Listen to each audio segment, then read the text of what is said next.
What's good, y'all? I am Vehement and welcome back to my channel. So, this is part 2 to the video I posted 2 days ago about how you do not need gear to make YouTube content. All you need is a phone. I do highly recommend checking out that video. It's a very good video, but I go in depth about how you can just use your phone to make video content. Whether you want to be on camera, don't want to be on camera, even if you don't have a computer, you can do everything on your phone. But I go in depth in that video.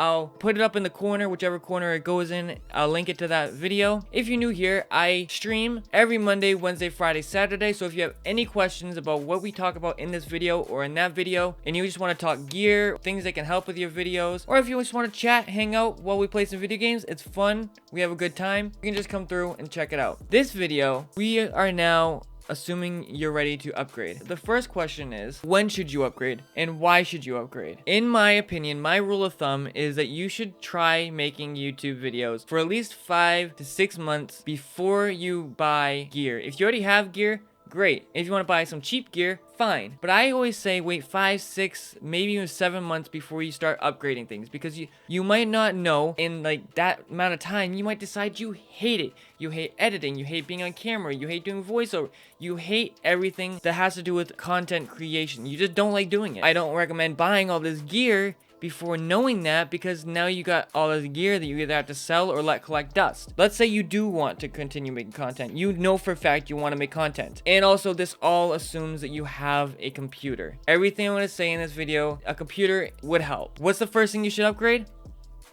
The microphone. The microphone is the absolute first thing that anyone should ever upgrade. And I'm going to tell you why. It is proven that people will sit through bad video as long as it's good audio. But people won't sit through good video with bad audio. People are much more sensitive to what they hear than what they see. And if you have good audio, you're more likely to hold people. But what kind of microphone should you buy? You have 3 options, and I only think you should do one of them. Now, for your first microphone, you should go with a USB and XLR microphone, not a USB microphone and not an XLR microphone. Because for your first microphone, so you can just use the microphone, when you buy it, you can use it over USB, and then down the road use XLR. But if you have a microphone with USB, you know, say you want to get an audio interface later, well, now that microphone that only has USB is useless. When I first started making music way back, I had a USB only microphone, because I figured, oh, all I need is a USB microphone, because all I have is USB. I don't have an audio interface, all this, that, and the third. I'll just get a USB microphone. Well, when down the road, when I decided I wanted to open my studio, to which ended up failing, I had to buy new microphones because I wanted to use, you know, a mix board and all of that, and all I had was a USB microphone. So now I need a new microphone because I wanted a new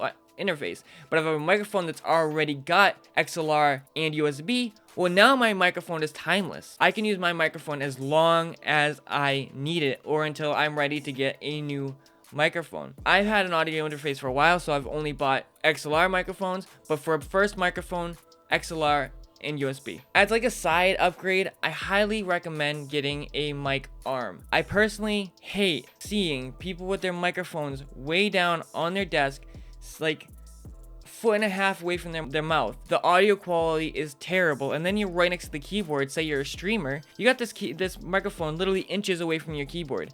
But with a mic arm, you get that lifted up over the desk. Now, you might have a microphone that doesn't reject sound very well, but at least it's not right there in front of your keyboard. But if you are going to get one for the table, you're just determined to get one that goes right in front of you on the desk. At least get it up to here, one that's like up to mouth level. It'll improve your audio so much. But my recommendation, an arm. Now, if I were to sit here recommend microphones to you and say, these are a couple microphones that I think that are great, that are both XLR and USB and at a decent price, but both are dynamic microphones. I could not find decent options for condenser microphones that are USB and XLR. I was having a really hard time finding some, but dynamic microphones are great in my opinion. I think they sound great for spoken word. Anyway, you got the Audio-Technica AT2005 USB dynamic microphone, and you also got the Samson Q2U dynamic microphone. I think those are two great options for beginning content creators, in my opinion. If money is not an option to you and like you just have the money to spend, the Samson Q9U, what you're hearing right now, especially with the mid boost on, love the sound. And the Shure MV7. I bought the Shure MV7, but I returned the Shure MV7. It sounds great, little thin, but it's got a plosive problem.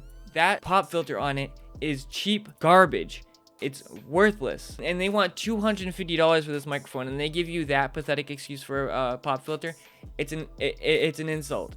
But a lot of people like the sound of it, me included. If the plosive problem isn't a big deal to you, if you plan on having the microphone like way over here or whatever, it's a great option, honestly. And then of course, you know, the god tier microphones, you got like the Shure SM7B, that's $400, but then you need a cloud lifter, which is $100, and an audio interface that's no less than $100. So that's $400, $500. You have $600 right there just to use this one microphone. Get either the Audio Technica or the Samsung Q2U. Now, if I were to recommend, I don't recommend this route, but if you really want to go this route, I have some options for you. And if you are liking this video, make sure to hit the like button. It does help out a lot. It pushes this out to new people. If I were to recommend a USB only option, which again I don't recommend, but if I were to recommend some options for you, I would either go with the Elgato Wave 1 or Wave 3 because they're amazing sounding microphones for the price. And they have what's called the Wavelink software, which basically turns your microphone into a Go XLR digitally. It is amazing. It's great, especially for streamers. Another option is the Razer Siren Mini. It's $50. $50. Small investment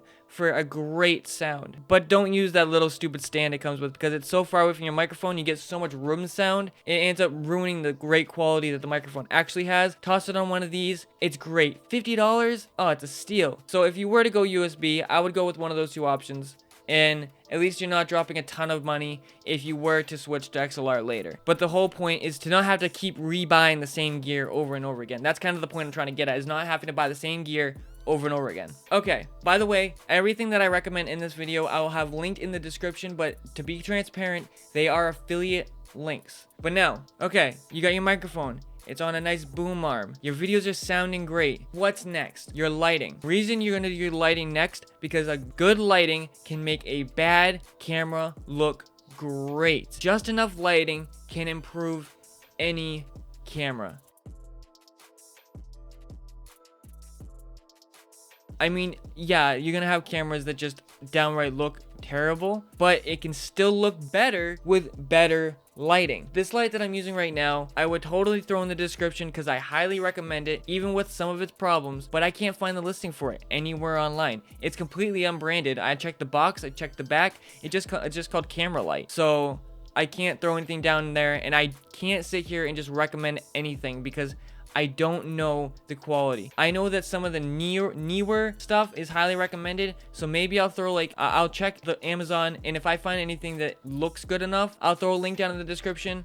But just know that I can't sit here and say for sure that any of these are good options. The only one that I know for a fact that's good and it's expensive is the Elgato Key Light. I mean, it's got an app, everything. But I mean, you can make great lighting for cheap. Buy one of those metal lamp things, put a piece of paper over it to diffuse the lighting, and hang it somewhere. There you go. 20-25 bucks. Make sure you use an LED light though, you know, so you get the whiter color temperature. You really don't want to get a yellow color temperature because then your video kind of looks yellow. But yeah, that's my suggestion. You can get lighting from anywhere from $20 to $200. It all depends on how you want to go about it. You can buy big soft boxes, desk lamp ones, make your own, but just lighting second. What's next? What do you upgrade next? Well, this upgrade I haven't even done because I don't feel like it's necessary yet. I'm saving up for it, but it's not necessary yet. And that is the camera. If you're happy enough with the video quality you're getting with the lights and whatever you're using to shoot, I don't see a need to get a camera right away. That's why it's last, because you can get great performance from very little with very little. I mean, you could always buy like a small GoPro, put it on a stand, and then if you want to live stream down the road, well, Well, there you go. You get a cam link. You can use it for live streaming as well. But you can also do the same thing with the app with your phone. The camera whole thing, it all depends on what you want to get your videos to look like. Now, I would like a little bit better quality, but I think I'm getting great quality with my phone. So it all depends on what you think you need. Do you need a new camera? Are your video quality good enough? That's up to you to decide, but it should be the last upgrade that you make. Now, after that, all ease of use type of stuff. I mean, you're on your way to be making great looking content. Maybe you want an audio interface. Maybe you want to start using XLR for slightly cleaner audio. You want more control. Maybe you want to start streaming. Maybe you want to get like a Go XLR Mini. I know that's what I'm getting. I'm currently using a Focusrite Scarlett Solo 2nd gen. I want a Go XLR Mini. I don't want to pay $400 for the big old honking Go XLR, but I want the Go XLR Mini for my streams and stuff. And maybe that could be your next upgrade. You know, everything after what we've discussed is all ease of use type of stuff. That's it, guys. That's all I can really say about making YouTube content. But we're gonna be making a part 3 in the future. What do you need to live stream? And then part 4 is what should you upgrade first for live streaming? Now again, these are all budget options that I'm discussing. Again, the only thing I'm using that's not a budget product is what I'm speaking into right now. And I guess you can't call my phone a budget phone, but it's not a camera either. I think you should smartly invest in your YouTube channel, not just blow all your money, you know, especially if you're not making money off of your channel. You don't want to be investing a ton of money into it. You get the quality you're looking for, and there you go. For me, investing it in it isn't a big deal, because I love making content so much. The investment feels worth it. And that you might be the same way. You might just like pouring a lot of money into it because you want the best quality. The only thing I don't recommend you do is don't buy a Shure SM7B. Don't buy one. Maybe when you're making megabucks, you know, but right now, if you're a small channel like I am, you know, cranking 30 views per video, the Shure SM7B is just not worth it. With $600 to get into the sound that you want out of the Shure SM7B. The price to performance ratio, I'm stealing words from a video I've already watched. The price to performance ratio from Shure SM7B to what you're getting out of it as a small channel, it's just not there. You know, the graph curve is like this, you know. This microphone, I highly recommend.